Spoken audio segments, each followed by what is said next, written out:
שלום, אני נועה דבוש, והיום ה-29 לשלישי. אנחנו עכשיו ממש בשיאן של חזרות לתעשו מקום.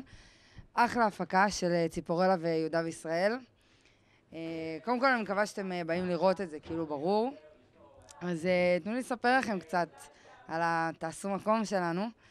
האמת שזו הפקה די מקורית, כאילו, היא מקורית, כאילו לא די מקורית, שאנחנו כותבים, ולוטוס מציפורלה היא מביימת אותנו. טוב, הפסקתי לחפור, ועכשיו אני גם לא אשעמם אתכם כמו האחרים. אני אספר לכם קצת דברים קינקי יותר. שיש כאן אחד, נראה לי כבר ראיתם אותו, נדב.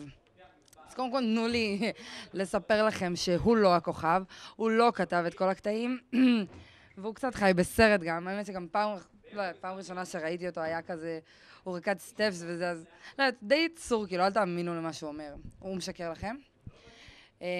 גם היה קטע מצחיק איתו. סתם יצאנו כזה, נגמר החזרה, והיה כיף, והיה סבבה, מגניב וזה.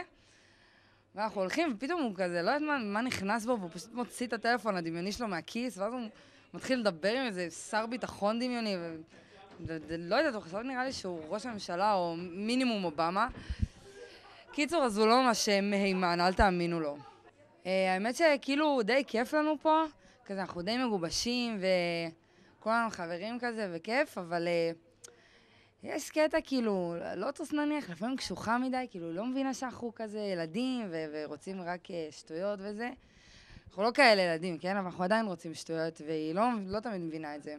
האמת שעכשיו אנחנו גם קצת יותר משבועיים לפני הבכורה, וזה אחד המלחיצים. שאני גם, אם להיות כנה, לא ממש זוכרת טקסטים, ולקחו לי קטע, כאילו עכשיו, שבועיים לפני הבכורה. מה נסגר? אין לי מושג. אחד המעצבנים, אבל עדיין אני בלחץ מטורף. אני לא יודעת מה יהיה, כאילו זה עוד שבועיים וקצת, ובאמת, בינתיים זה לא ממש נראה מזהיר, אבל אני חייבת להגיד שאני מאמינה בכולנו, בהפקה הזאת, בלוטוס, ואני בטוחה שיהיה נדיר, ואני ממש מקווה שאתם באים לראות אותנו, כי אתם בטוח תהנו. וזהו, שמחה שהקשבתם.